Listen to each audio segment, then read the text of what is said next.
Hello, so welcome to lecture 4, Physics 220, and we'll continue with our chapter on oscillatory motion.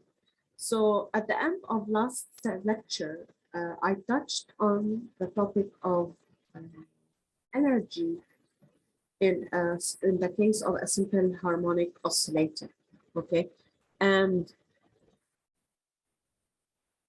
we agreed that what happens if I have an oscillator, for example, a mass over here attached to the end of a spring in an isolated system, that is, there is no friction, the oscillation is going forever, the object is going between plus A and minus A, non-stop, and it would not stop. The mechanical energy at plus A and minus A is half Ka square because it is the energy due to the elongation or to the compression of the spring. There is no, here velocity is zero. So there is no kinetic energy is zero. So mechanical energy is only elastic potential energy. Okay, the same thing over here, the same thing at this point over here, because when the oscillator reaches minus A, it stops. So V is zero, kinetic energy is zero, and mechanical energy is only that due to EPE, which is half Ka squared. However, at x equal to zero, there is no compression or elongation of the spring. So there is no EPE. EPE is zero, but there is very high kinetic energy due to the V maximum. So mechanical energy at x equal to zero is half mv maximum squared. So I know exactly what's happening at plus A and minus A. I know exactly what's happening at x equal to zero. Now, what is happening at any value x? At any value x, there is kinetic energy and there is elastic potential energy. So at any value x, mechanical energy is equal to half mv squared plus half kx squared. Now, since there is no friction, mechanical energy is conserved. So the mechanical energy at any position x is equal to the mechanical energy at the maximum displacement is equal to mechanical energy at the equilibrium. That is half mv squared plus half kx squared is equal to half ka squared is equal to half mv maximum squared.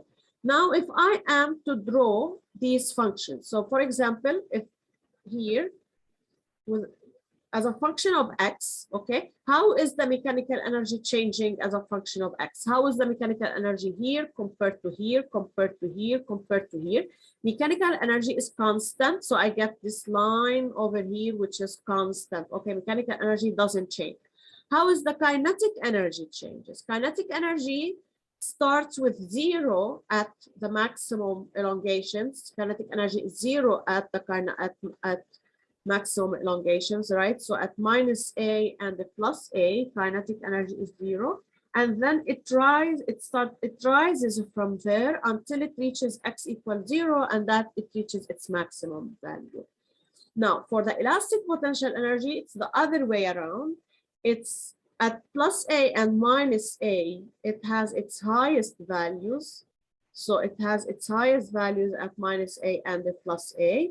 And it's zero at equilibrium. So if I connect the dots, I get a parabola like this.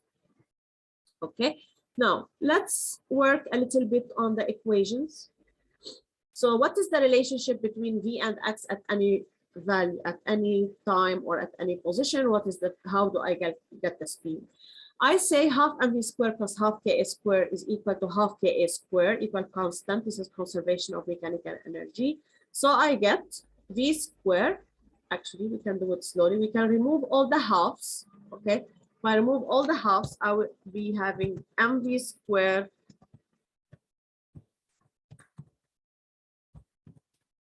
plus kx squared equal to ka squared. If I take kx squared to the other side, I end up with mv squared equal ka squared minus kx squared, or mv squared is equal to k into a squared minus x squared, or v squared is equal k over m a square minus x square. So v is the square root of this, which gives me what is the square root of k over m. So then v is a plus or minus square root of k over m is omega, right? So omega a square root of a square minus x squared. So you can memorize this formula, or you can understand how do we derive it, and then you can derive it quickly in the exam, but you can just memorize it. So v is equal plus or minus omega square root a squared minus x squared. Let's solve some problems.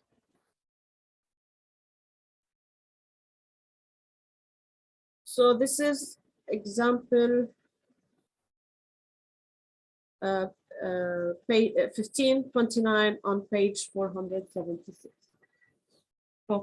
So a simple harmonic oscillator of amplitude A. So I have the amplitude A and total energy E. So total energy here, this means this is the mechanical energy. Okay, so sometimes they refer to it by E.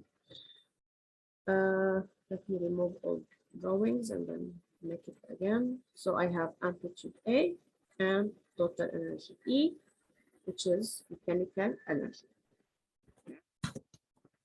Okay, so determine the kinetic energy and the potential energy when the position is 1/3 of the amplitude. So I have x is equal a over 3, and they are asking me for the kinetic energy and the EPE and the elastic potential energy.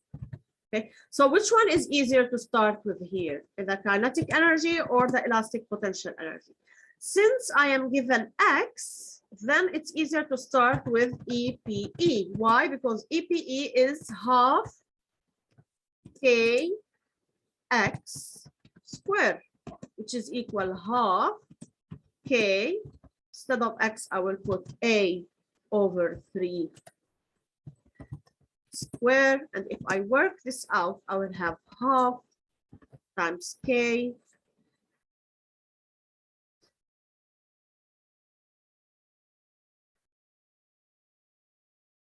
times a squared over 9, right?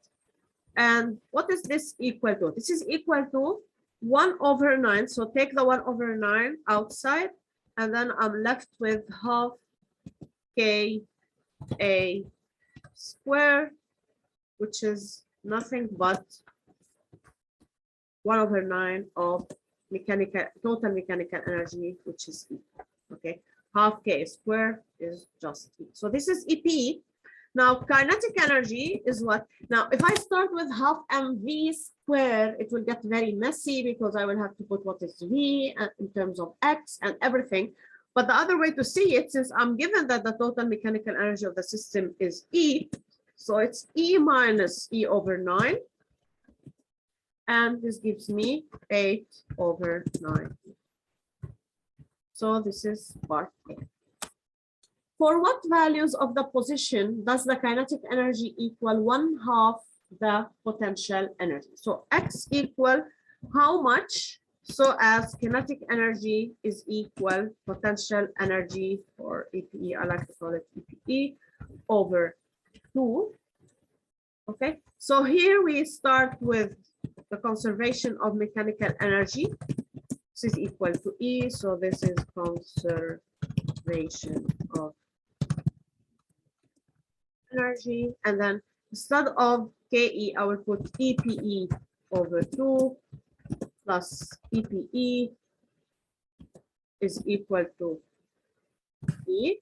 EPE over 2 plus EPE, this is 3/2 EPE is equal to E, and this is a 3/2. EPE is half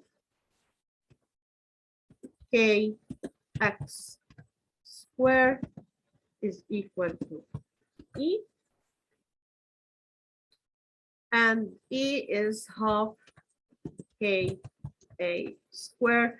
Now the k here, there is k here and k here, so they cancel each other. There is half here and there is half here.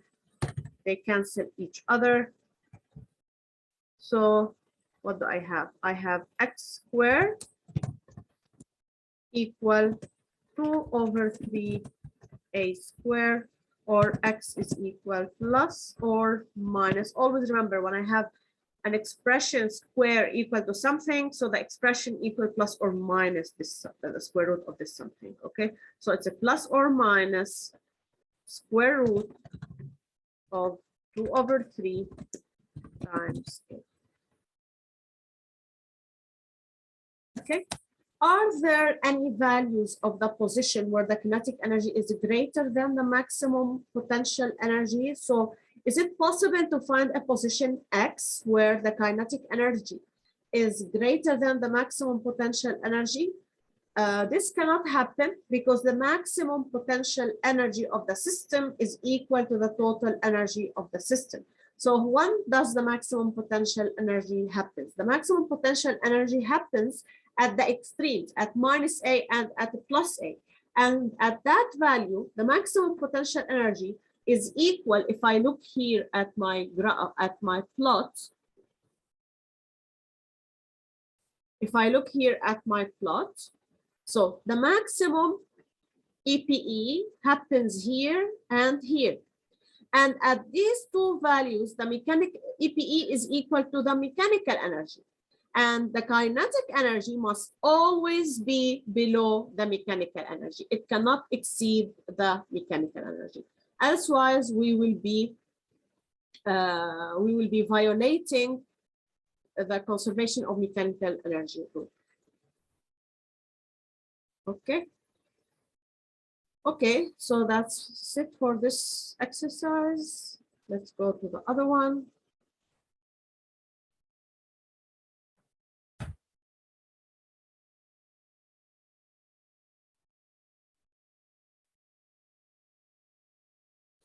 Okay, so a 2 kilogram object. So I'm given here the mass of the object. So this is mass, 2 kilogram. Is attached to a spring and placed on a frictionless horizontal surface. Since it's frictionless, here I can use conservation of mechanical energy. A horizontal force of 20 Newton, so this is F equal 20 Newton, is required to hold the object at rest. At rest implies V initial is 0. When it's pulled to x equals 0.2 meters. So this is amplitude, 0.2 meter from its equilibrium position. And then released from rest. So we start with V initial equal to 0, and it subsequently undergoes simple harmonic oscillation. So think of it this way. I have an oscillator. There is a mass attached to the spring at the end. There is a mass attached to the end of a spring. I apply a force of a 20 Newton. I elongate the mass, okay? And I apply a force of a 20 Newton in order to let it stay like that. Then I release it. Then I remove my hand. So I release it and the oscillator starts oscillating. Find the force constant K and the frequency of oscillation. So K from Hooke's law is F over X. And this is equal 20 over 0.2. And this is equal 100 Newton per meter. And the frequency of oscillation, so let's start by calculating omega, because omega we need it all the time. So it's square root of K over M.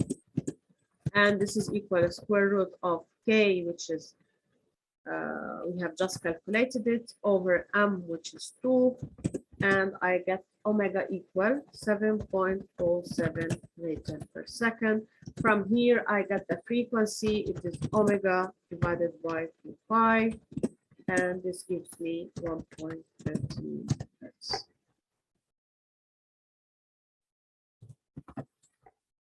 Okay, this is part A. Part B.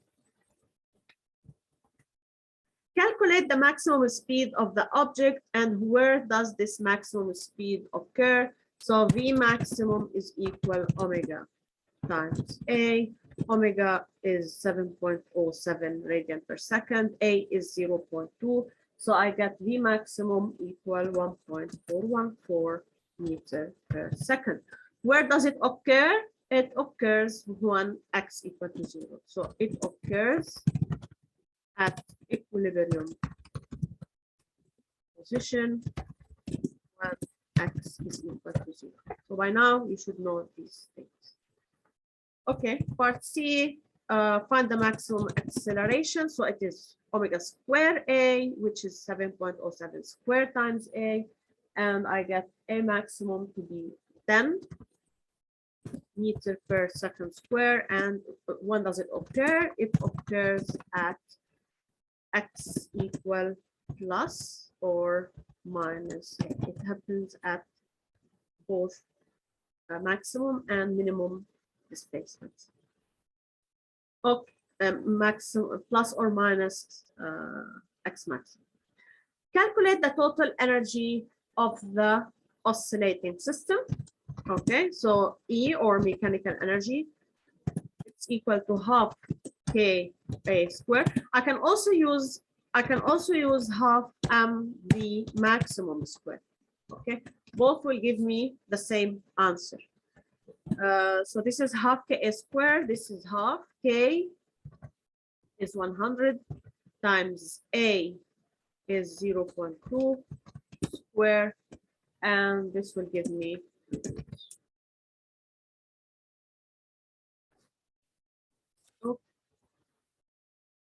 so let's write our results here because I need space.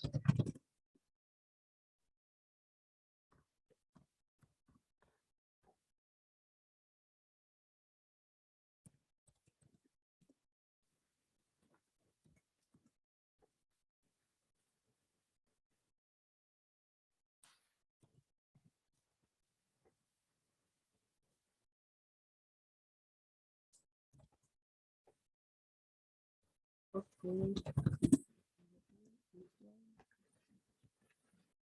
Okay, so let me remove this and let's do part E.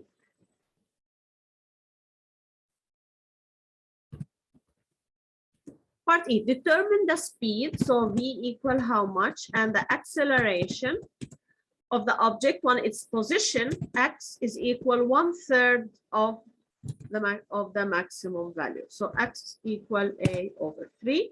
So here I start with V. I say V is equal plus or minus omega square root omega times the square root of a square minus x square. Okay, and this is equal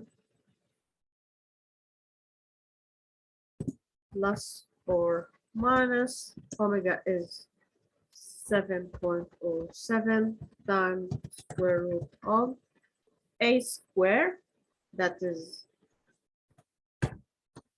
0.2 square minus x square, which is 0.2 over 3 square. And this gives me plus or minus 1.33 meter per second. Okay, acceleration.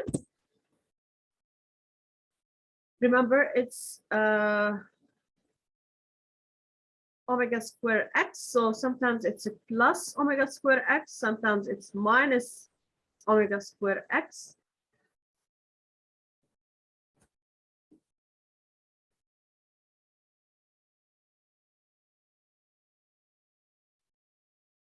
Depending on if it was moving toward the right or if it was moving toward the left.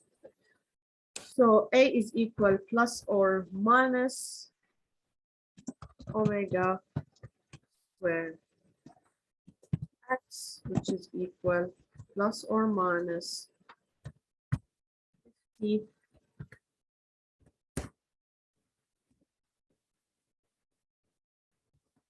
0.2 3 gives me plus or minus 3.33 meter per second.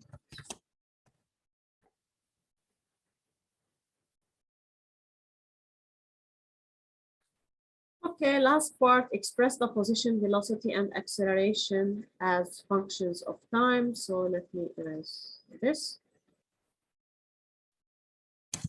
F, let x of t be 0.2, so it's a cosine omega, just 7.07, t plus pi, right?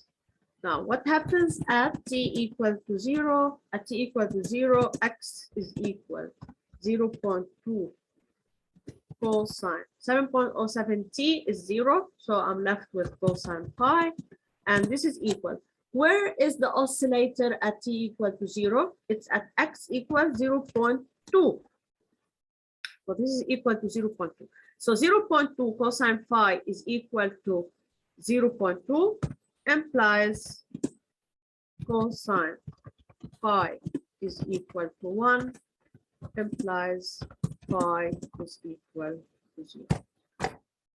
Now, if I know what is my x of t, so x of t is equal to 0.2 cosine 7.07 t. V of t is minus V maximum, which is 1.414 sine 7.07 t, and A of t is minus A maximum squared, so 100.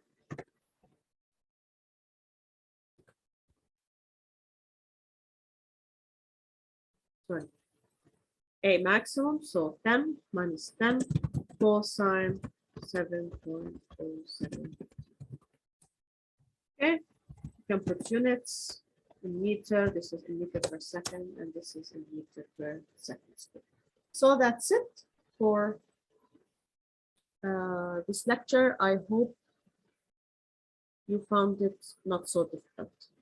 Okay, so tomorrow we have a live session where I will be going through problem 15.1 that I discussed in lecture 2. I received a question about it, so I'm gonna cover it in tomorrow's live session. If you have any question regarding any other exercise, send it to me by email and I'll try to cover it in tomorrow's live session as well. So that's it for today. Bye-bye.